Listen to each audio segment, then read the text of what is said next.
के दिन की सबसे विशेष बात, आज श्रावण शुक्ल पक्ष की उदया तिथि पंचमी और शुक्रवार का दिन है। पंचमी तिथि आज दोपहर 1:42 तक ही रहेगी। उसके बाद षष्ठी तिथि लग जाएगी। आज दोपहर 1:47 तक साध्य योग रहेगा। साध्य योग के दौरान कोई भी कार्य सीखने या करने से उसमें पूर्ण रूप से सफलता अवश्य मिलती है। साथ ही आज सुबह 8 बजे तक हस्त नक्षत्र रहेगा। उसके बाद चित्रा नक्षत्र लग जाएगा। 27 नक्षत्रों की श्रेणी में चित्रा 14वां नक्षत्र है। इसके स्वामी मंगल हैं, जबकि चित्रा नक्षत्र दो राशियों में है। इस नक्षत्र का प्रतीक चिन्ह चमकीले रत्न को माना जाता है, जबकि पेड़ पौधों में इसका संबंध बेल के पेड़ से बताया गया है। लिहाजा आज चित्रा नक्षत्र के दौरान बेल के पेड़ की उपासना बड़ी ही शुभ फलदायी होगी, खासकर उन लोगों के लिए जिनका जन्म ही चित्रा नक्षत्र में हुआ है। तो ये थी चर्चा साध्य योग और चित्रा नक्षत्र की। और अब बात करते हैं आज नागपंचमी की। आप जानते हैं कि हर साल श्रावण शुक्ल पक्ष की पंचमी तिथि को नाग पंचमी का पर्व मनाने का विधान है। हमारे देवताओं के बीच नागों का हमेशा से अहम स्थान रहा है। उदाहरण के लिए आप देख सकते हैं, श्री विष्णु शेषनाग की शैया पर सोते हैं। भगवान शंकर अपने गले में नागों को यज्ञोपवीत के रूप में रखते हैं। गणेश जी के यज्ञोपवीत में भी नाग है, भगवान शंकर के तो गले में बिल्कुल नाग रहता है। भगवद गीता में भगवान श्री कृष्ण ने अपने को सर्पों में वासुकी और नागों में अनंत कहा है। बता दूं कि दक्षिण भारत में नागपंचमी के दिन लकड़ी की चौकी पर लाल चंदन से सर्प बनाए जाते हैं, या मिट्टी के पीले या काले रंग के सांपों की प्रतिमाएं बनाई और खरीदी जाती हैं और उनकी दूध से पूजा की जाती है। कई घरों में दीवार पर गेरू पोतकर पूजन का स्थान बनाया जाता है और फिर उस दीवार पर कच्चे दूध में कोयला घिसकर उससे एक घर की आकृति बनाई जाती है और उसके अंदर नागों की आकृति बनाकर उनकी पूजा की जाती है। साथ ही कुछ लोग घर के मुख्य दरवाजे के दोनों तरफ हल्दी से, चंदन की स्याही से अथवा गोबर से नाग की आकृति बनाकर उनकी पूजा करते हैं। नागपंचमी का ये त्यौहार सर्प दंश के भय से मुक्ति पाने के लिए और काल सर्प दोष से छुटकारा पाने के लिए मनाया जाता है। लिहाजा अगर आपको भी इस तरह का कोई भय है या आपकी कुंडली में काल सर्प दोष है, तो उससे छुटकारा पाने के लिए आज के दिन आपको इन 8 नागों की पूजा करनी चाहिए।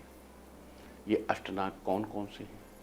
इनके नाम हैं वासुकी, नागराज वासुकी, तक्षक, कालीय, मणिभद्र, ऐरावत, धृतराष्ट्र, करकोटक और धनंजय। देखिए, ऐरावत वैसे इंद्र के हाथी का नाम ऐरावत है, लेकिन ऐरावत एक नाग का नाम भी है। धृतराष्ट्र दुर्योधन के पिताजी थे महाभारत में, लेकिन एक नाग का नाम भी धृतराष्ट्र है। ऐसे ही करकोटक और धनंजय भी नागों के नाम हैं। आपको बता दूं कि प्रत्येक जनपत्रिका में राहु से केतु 7वें खाने में होता है और काल सर्प दोष का मतलब है सारे ग्रहों का राहु और केतु के एक ही तरफ होना। अतः आपकी जनपत्रिका में ऐसी स्थिति बन रही है तो आपको आज नागपंचमी की पूजा जरूर करनी चाहिए।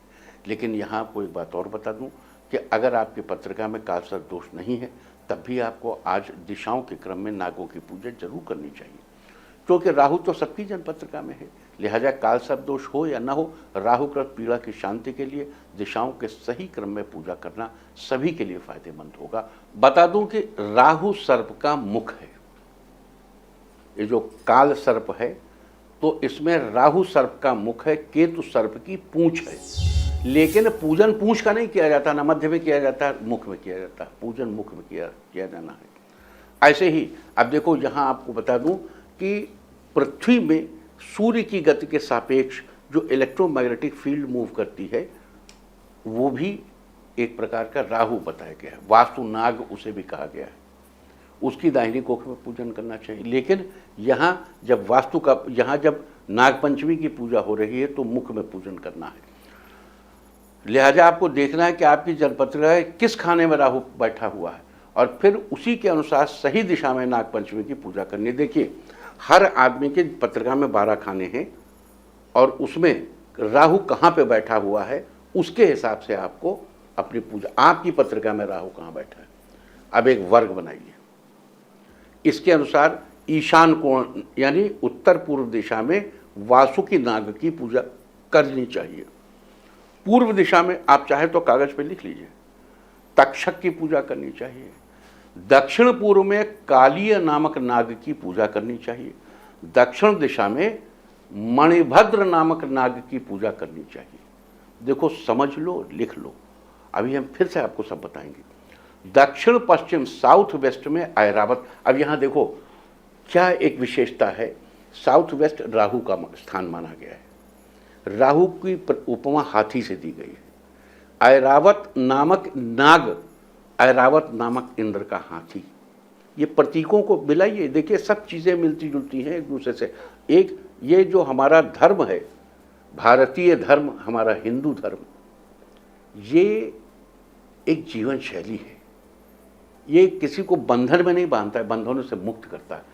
किसी से ये नहीं कहता ये मत करो, ये मत करो, ये मत करो, वो मत करो, इसको मत मानो, उसको मत मानो, कंपटीशन करो, ऐसा कुछ नहीं। जीवन शैली है, चीज़ें एक दूसरे से कोरिलेट करती हैं।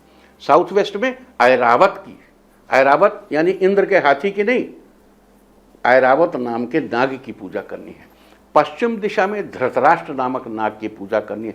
धृतराष्ट्र दुर्योधन के पिताजी जरूर थे, लेकिन इस नाम का एक नाग भी होता है।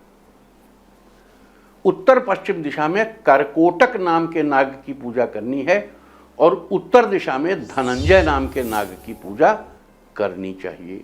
अभी आपने अगर लिख लिया हो तो ठीक है, नहीं तो फिर से हम बता देते हैं। आप देखिए, जहाँ रह गया वो लिख लीजिए। सबसे पहले एक वर्ग बनाइए। नॉर्थ ईस्ट में वासुकी नाग, पूर्व में तक्षक, दक्षिण पूर्व में कालीय, दक्षिण में मणिभद्र, दक्षिण पश्चिम में ऐरावत, पश्चिम में धृतराष्ट्र, उत्तर पश्चिम में करकोटक और उत्तर में धनंजय नामक नाग की पूजा करनी चाहिए। तो ये थी चर्चा आज नागपंचमी की। और अब बात करते हैं आज नागपंचमी के दिन सर्पदंश से मुक्ति पाने के लिए और कालसर्प दोष से छुटकारा पाने के लिए आपको किस प्रकार से और किस दिशा में नागों की पूजा करनी है। अगर आपकी जन्मपत्रिका में राहु लग्न में है तो आपको अपने घर की पूर्व दिशा में नागपंचमी की पूजा करनी है, लेकिन सबसे पहले वासुकी की पूजा ईशान कोण में कीजिए, फिर तक्षक, फिर काली और सबसे अंत में धनंजय की पूजा कीजिए क्लॉकवाइज।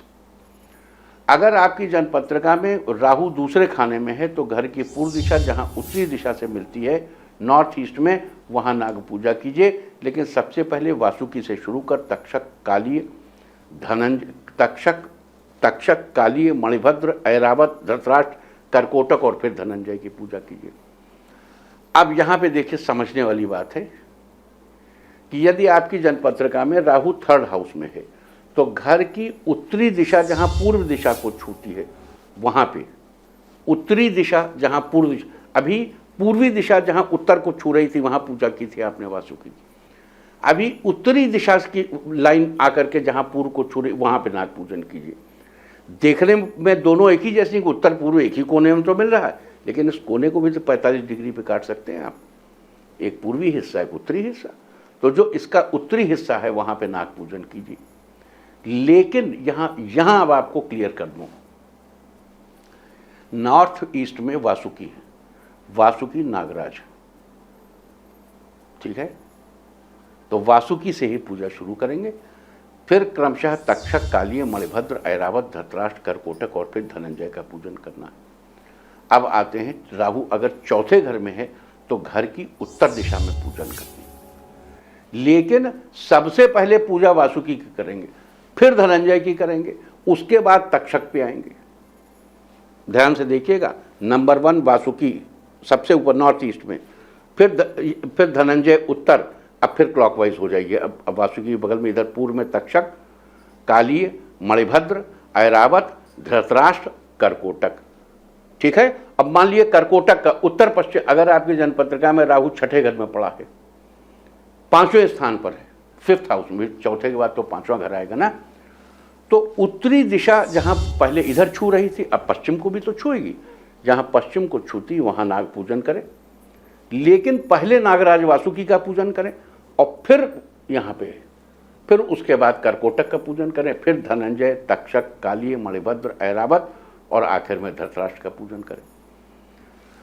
यदि राहु आपकी जन्मपत्रिका के छठे घर में है तो घर की पश्चिम दिशा जहां उत्तर को छू रही है वहां नाग पूजा करनी है, लेकिन सबसे पहले वासुकी। देखो, बार बार आपको याद दिला दूं, पहली पूजा नागों में नागराज वासुकी की ही होगी, वो नागराज है वासुकी की।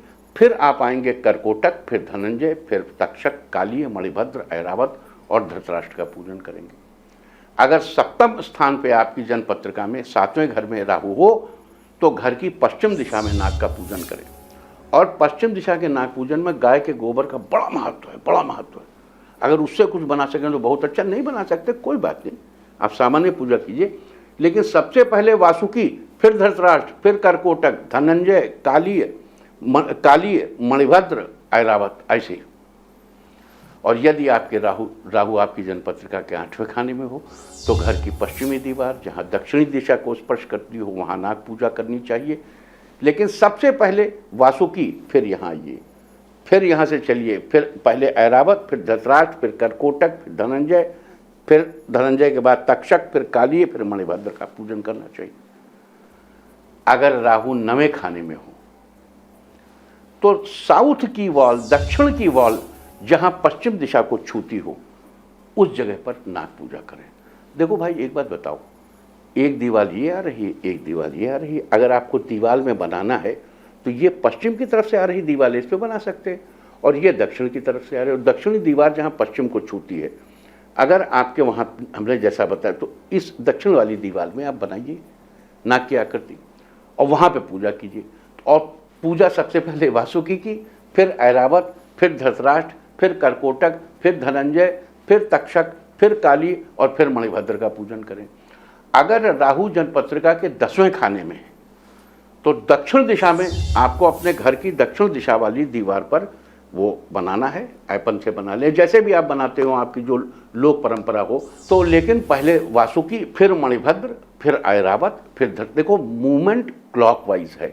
जैसे साउथ में पहले मणिभद्र, फिर आए साउथ वेस्ट में यानी ऐरावत, फिर पश्चिम में धृतराष्ट्र, फिर नॉर्थ वेस्ट में कर्कोटक, उत्तर में धनंजय, पूर्व में तक्षक और दक्षिण पूर्व में कालीय का पूजन करें।